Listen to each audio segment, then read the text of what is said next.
So the poll has spoken, and Callie is to be the next god guide. This guide will be aimed pretty much just at jungle, as that's the main role Callie sees playing. If you do find yourself enjoying or learning something from this guide, then be sure to diddle that subscribe button for more guides in the future. But let's jump right into the contents of the guide. So you can of course watch the entire guide through, which I recommend if you want to get the full picture of Callie. Or if you already know some stuff, you can skip around to what you need using the timestamps on screen or in the pinned comment down below. Alright, so first up we'll cover Callie's basic playstyle and overview. Then all of her abilities in depth, what they do and the most effective ways to use them. Then items and builds, where I'll discuss my favourite item choices for Callie and a build example for jungle. And finally we'll round out the guide with a few tips and tricks and general stuff to up your game on Callie. Alright, so let's jump right in with Callie's basic playstyle. So Callie isn't your typical bursty ability-based assassin.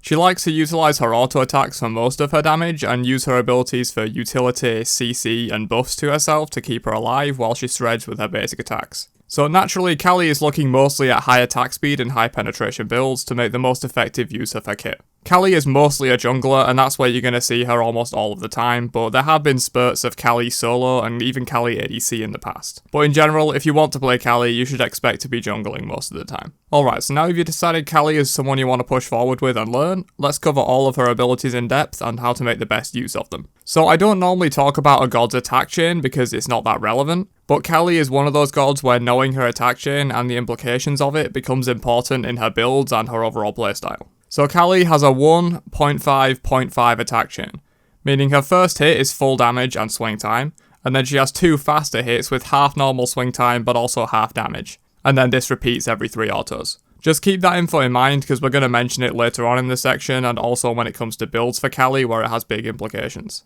Okay, so starting off with her actual kit, we have Callie's passive, Marked for Death. So at the start of a match, Callie can choose a single enemy god to mark for death. If her current marked target dies, the new target becomes the closest god to Callie at the time, and if you die, you can select a new target manually. Callie gets bonus percentage penetration up to 30% depending on her level against the target. And if she slays the marked target, she heals for 80% of her maximum health instantly. If the target dies to another teammate and Callie gets the assist, she will only heal for 20% instead. She also gains a 30% gold boost from both kills and assists against her marked targets. Alright, so there's a lot to unpack here with this passive, and it's a huge part of dictating Callie's playstyle and why she can be so devastating in the late game. Being able to run a target down and almost full heal just to move on to the next one and do it over again is what Callie players dream of. And bringing down those targets is much easier even if they are tanks because of that percentage penetration she gets against them. But it's not only useful for getting pentakills in teamfights, just having that extra gold bounty and heal from landing a kill or assist throughout the early and mid game is really strong to get you snowballing towards your insane endgame as Callie. Any little bonuses you can get throughout her early game is going to make her even more powerful once you do reach that endgame.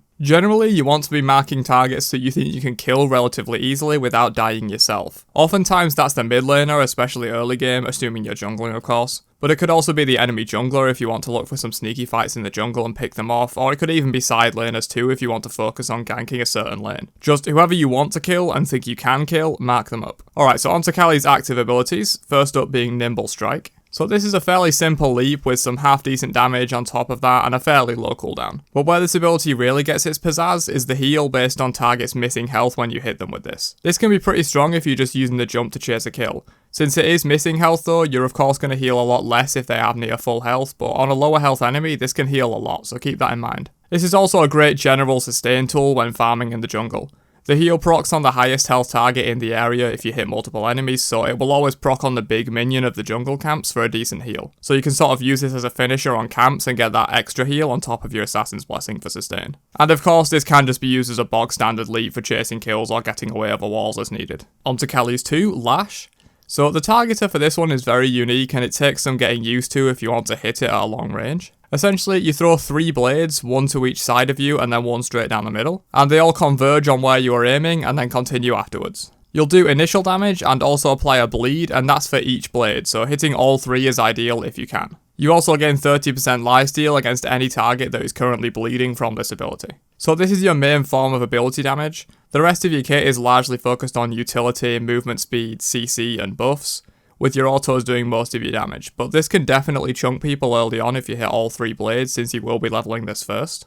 This is also of course your main jungle camp or minion wave clear as well. Not too much more to say about this really, just use it for damage when you need it and utilise the lifesteal portion of this ability for sustain on camps and minions early on as well. Kali's 3, Incense, is just a simple AoE stun around her in a fairly small area that also buffs you with up to 50 physical power for up to 8 seconds on cast. So as I mentioned, not much damage in the rest of her kit, and this does no direct damage, but of course 50 power for 80 seconds is nuts late game when you're trying to shred people down. It's also worth to note that you don't have to actually hit anything with the stun to get the power buff. You just get it regardless as soon as you use the ability, so you can drop it when shredding objectives or towers and still utilise that 50 power buff. It's also on a very long cooldown though, so be mindful of that when you're using this, as you're not going to be getting much CDR on Kali, if any at all. And a quick final note, this makes a pretty decent AA cancel with the first hit of Kali's chain. You can auto into Incense into auto for 2 full damage auto attacks very quickly. And finally, Kali's ultimate, Destruction. So basically, you create a damage aura around you for up to 4.5 seconds that scales up with ability level, and while it lasts, you can't be killed.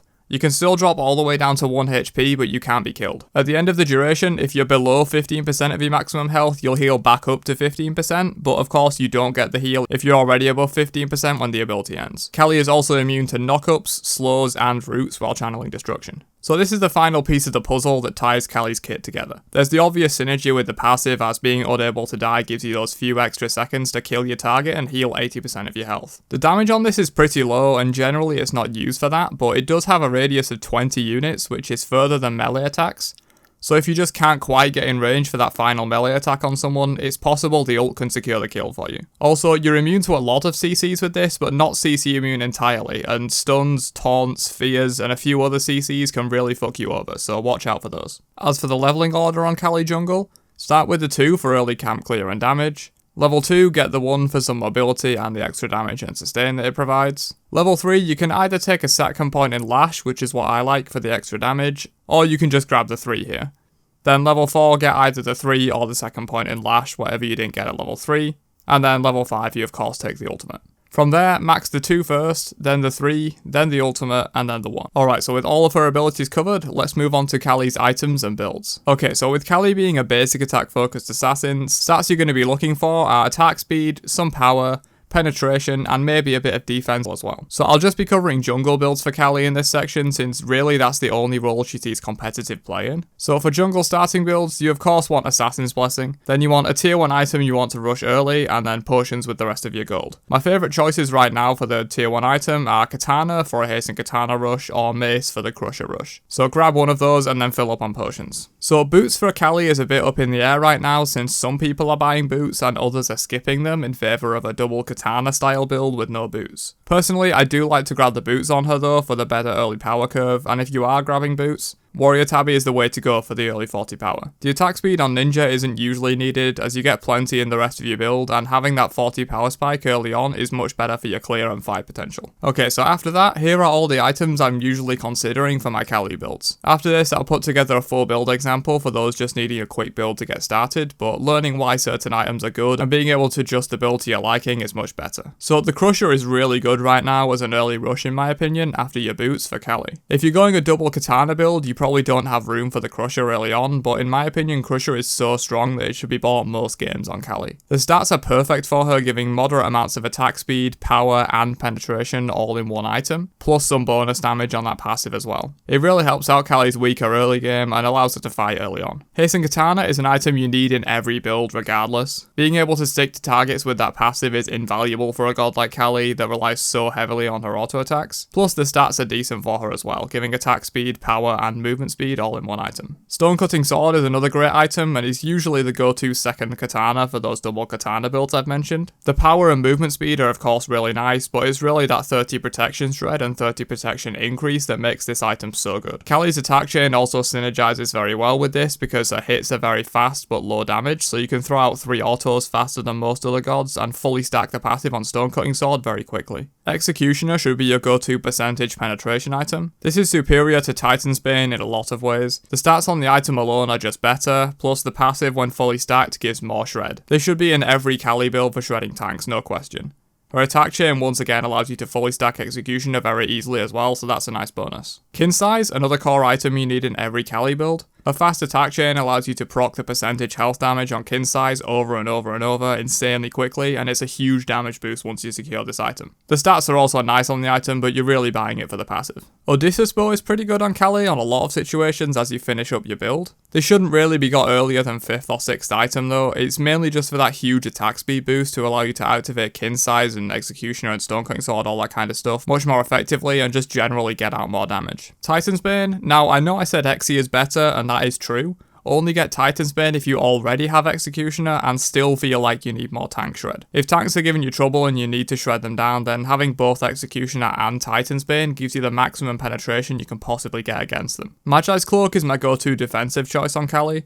If you feel like you're getting blown up a bit too fast to get your target kill heals and then reset, you can grab this. Also, if hard CCs are keeping you from doing what you need to do, then get this for that as well. With 6 item builds and selling your boots being a thing, there's usually a free slot in your build for Magi, so I highly recommend it. Toxic Blade is actually really good against healers, and in my opinion is pretty underrated right now. If the enemy has a lot of healing, lifesteal or self-sustain, consider getting this somewhere in your build. The stats on the item are actually not terrible in terms of just base stats, and then you get that 40% anti-heal almost instantly as well, but of course only against healers. And finally, if slows are giving you trouble, try Winged Blade, maybe in place of Magi's Cloak for the anti-slow passive and just general decent stats for the cost. As for relics on Kali, you basically always want beads and blink. Aegis stops you doing damage and you already have a built-in Aegis of sorts in the ultimate. Having the CC cleanse and the mobility from blink is just more important. Alright, so with all my item choices discussed, let's jump into that full build example for Kali jungle. Start with Assassin's Blessing, tier 1 mace, 1 health and 1 mana potion. Grab Warrior Tabai, then finish your mace into the Crusher, then grab Hasten Katana, Stonecutting Sword,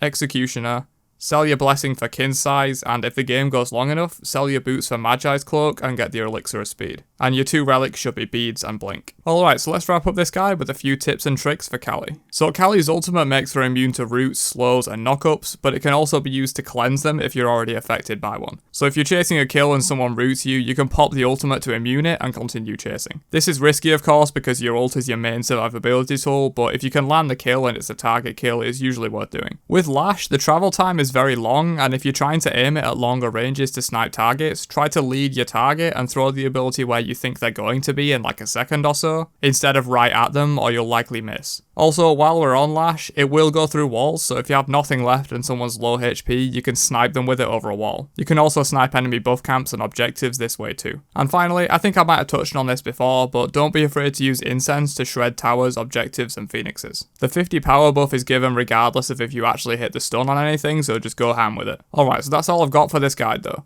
If you did enjoy and learnt something from it, then be sure to share it around with anyone you think could benefit, and drop me a rating before you leave, but that's about it.